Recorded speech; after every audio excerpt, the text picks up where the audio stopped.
Hello there, Mad Mike here, and welcome back to the channel. So today, we're going to dive into something a little different than usual. This isn't a news piece, and this isn't kind of a dive into like a film spotlight or a director's commentary. Um, this is brought up because of a few comments that I remember seeing from my Watchmen video that blew up thanks to Weaponized Nerd Rage. The one of the commenters, and again, it's not like it got to me, but it got the wheels turning in my head, kind of thinking about it. And it was the idea, like, oh well, you have to make why is it such a big problem that the villain is white, or whatever.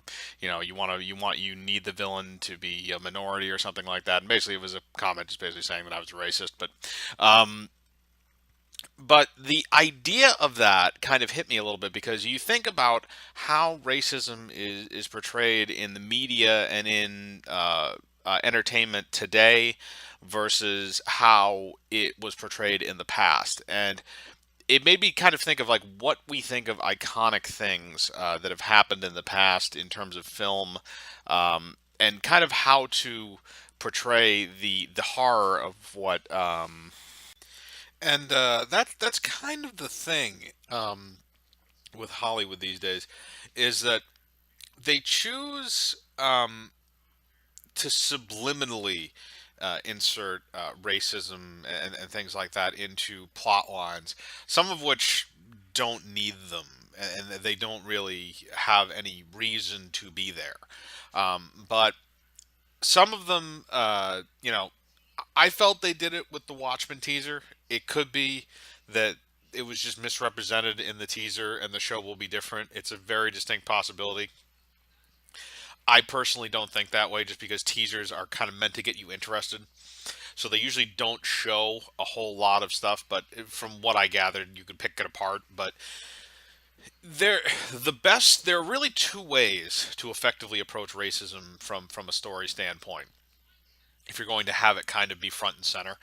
And one way is to approach it in the most brutal way possible, and the other is to approach it in the most comedic way possible. And I'll explain both of those reasonings as I go forward.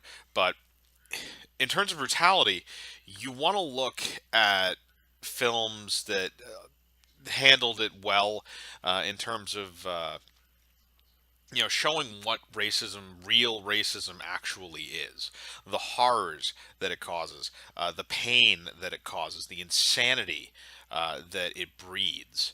And a film that does that very well, there's a couple of films actually that do it very well, but the one I'm going to harp on the most, well, not harp on, but the one I'm going to mention the most, is In the Heat of the Night with Sidney Poitier. And that is an amazing film.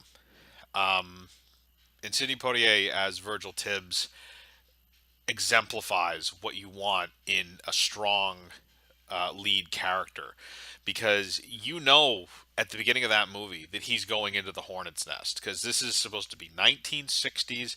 I believe in the movie it's either Alabama or Mississippi, I can't remember exactly. um, but he's going into it and you know that everybody is against him from the moment he steps off that bus at the beginning of the movie. You know that every single person there is against him, because you know that the racism is so ingrained in that type of a community, especially back then. That was when the Ku Klux Klan was at one of it. It was almost at its height. You had all these descendants of wealthy plantation owners, and there's a few specific scenes in that film that I'll go through. But Sidney Poitier does a great job at kind of the whole message of the movie is saying that Virgil Tibbs is in this area where everybody hates him, but he has a job to do and he knows that. And they are going to try to impede him no matter how hard, no matter what his reasoning is. They're going to try to impede him simply because of the color of his skin. And when you watch that film, you get a real idea of just the illogic, the illogical hatred that racism is. There's a few scenes in particular. The one in the warehouse where he's trying to fend off these two guys that are trying to lynch him, and then the sheriff shows up and winds up, kind of bailing him out a little bit. And then the few other ones. The big one is when he confronts the rich guy who lives on the plantation, and he's questioning him like a police officer would, but the man is obviously he looks down upon him because of his race, and he slaps him. And then immediately, Sidney Poitier goes around and slaps him, and you can see the shock on this man's face. And it's great acting by him, by the way. I can't remember the actor who played this guy, but great acting by him because you could just see the shock on his face after being struck. He's like, "Did he just hit me?" And again, it's kind of the equivalency. The whole idea of equality. It's like, you slap me, okay, I'm gonna slap you back because that's what equality is. You don't get to slap me and get away with it. Um, and it's a great moment in that film when you get to see that because the scene itself I think is only about 5 or 6 minutes long, but it's so powerful in the message that it sends. But that's the thing is that the movies like In the Heat of the Night are built around the idea of showing the horrors of racism, and you can say that with other films as well. But you see movies like Mississippi Burning.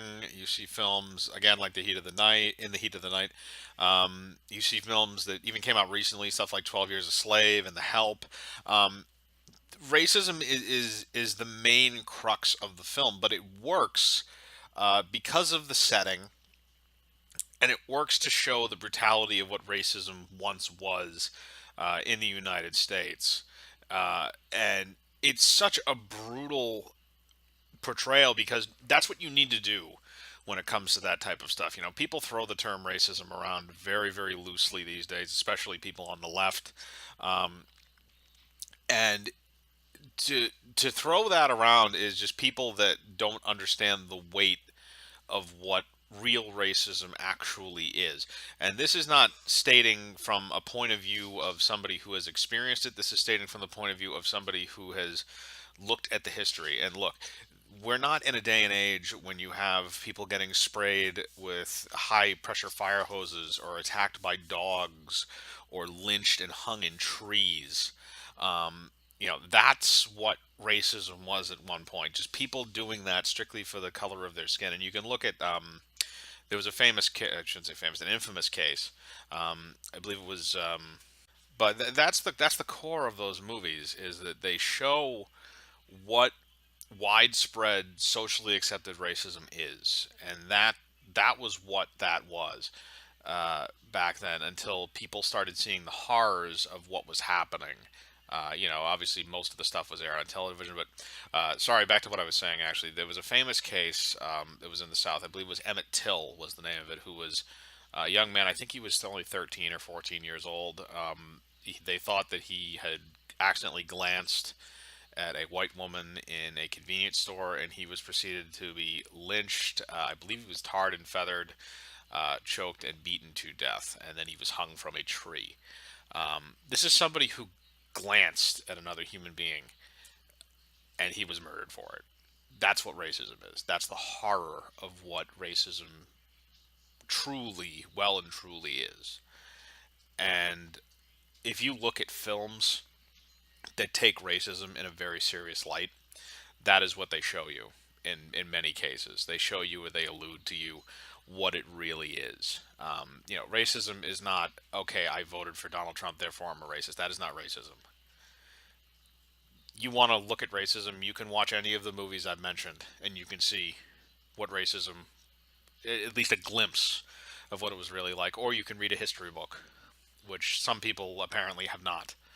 You can read a history book and you can see what the horrors of it was. And like I said, there are so many things that you can look back on in film. And again, I go back to the In the Heat of the Night. There is one extremely powerful line by Sidney Poitier that really exemplifies his character in that film, and that is when he is talking and he says, "Up north, they call me Mr. Tibbs," and he puts so much emphasis and so much energy into that line. You feel it. It's almost like a punch to the chest. when you hear it in the film, if you're seeing it, especially if you're seeing it for the first time. And that's the emphasis that they want to put on that scene, is the idea that he has worked his way to becoming an FBI investigator, and he demands your respect because he has worked for the respect of law enforcement, and he is trying to do something to help this community, and they are fighting him tooth and nail for no other reason other than the color of his skin. That is what racism is. It is illogic. It is pure illogic that makes absolutely no sense. And that's what it should be treated as.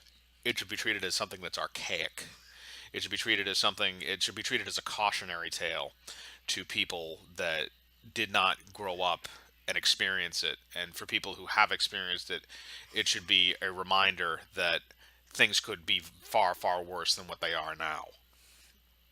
And the other side of the coin, which I mentioned before, is the idea of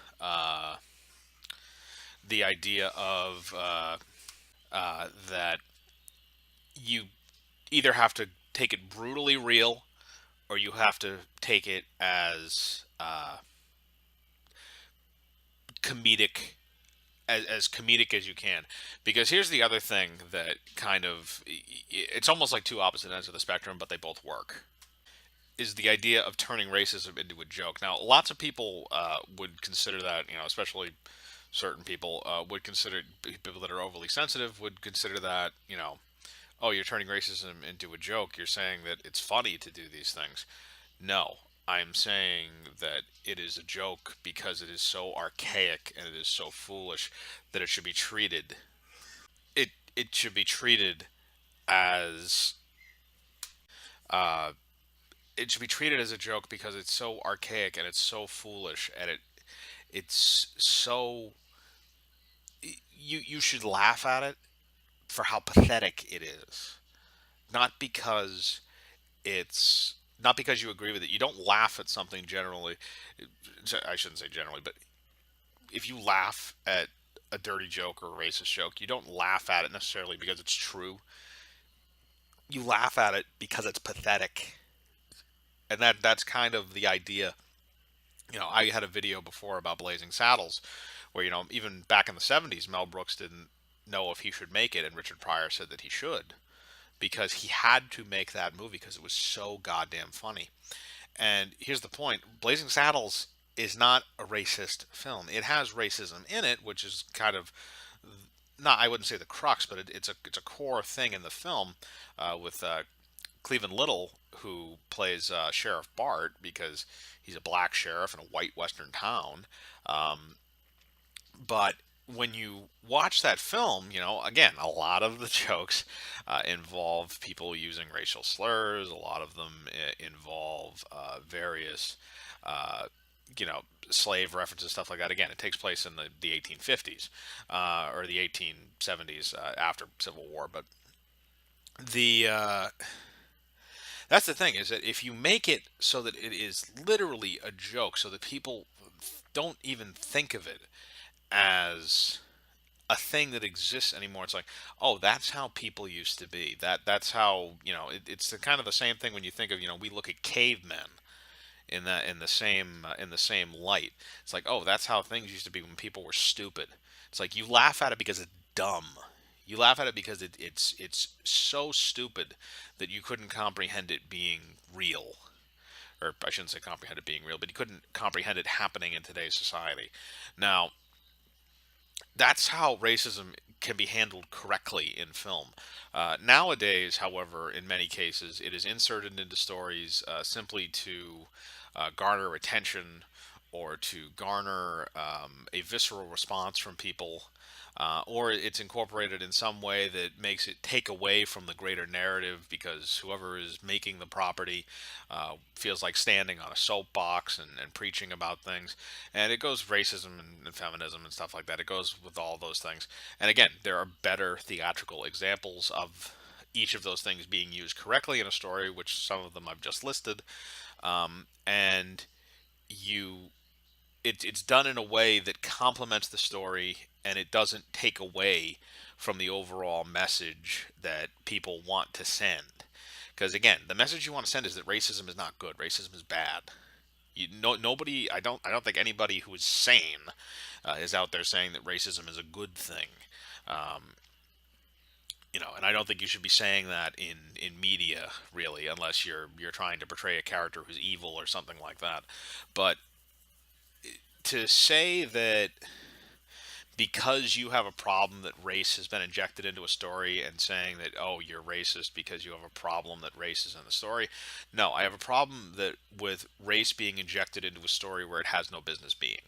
If you want to build a story around that center point and make it a compelling story, then do it. Again, I've given recent examples of movies like The Help with Viola Davis and Emma Stone, or movies like 12 Years a Slave with Michael Fassbender. I can't remember the lead actor, but the other lead actor, but um, it can be done. It can be done very good, and it can be done tastefully in terms of not hammering people over the head with it. It can be done compellingly to show people one of those two sides that I mentioned. But today Hollywood seems to want to inject it into everything because they have this idea of Orange Man bad. That's their whole thing, is it? And that's why I bring up the idea of the culture war in terms of that, because they are using mediums, or they are using properties where race really hasn't come into anything, and they're injecting race into it because they want to virtue signal as opposed to make a good story. And that is the difference, is that Hollywood used to be interested in making good, compelling stories, and if race or sexism or anything like that had something to do with it, that was integrated intelligently into the story. Again, I point back to stuff like In the Heat of the Night. Sidney Poitier is one of the best actors to ever grace the silver screen, and that is just one of his many roles. I mean, you can go and look back to some other stuff that he's done. A Raisin in the Sun is a very good movie if you're looking at a drama. um, I go back again into In the Heat of the Night. He was in comedies like Look Who's Coming to Dinner. um, but again, it's something that people kind of look over these days, and they toss it around. They toss that term racism around, like it's nothing. It's not nothing. And it needs to be treated with the term itself needs to be treated with the weight that it carries in one sense or another. Uh, so that's just my opinion on it. You can write your opinion in the comments below. I'd like to hear it, and leave a like on the video, hit the bell for notifications, subscribe, and remember, I live my life free of compromise. Do you?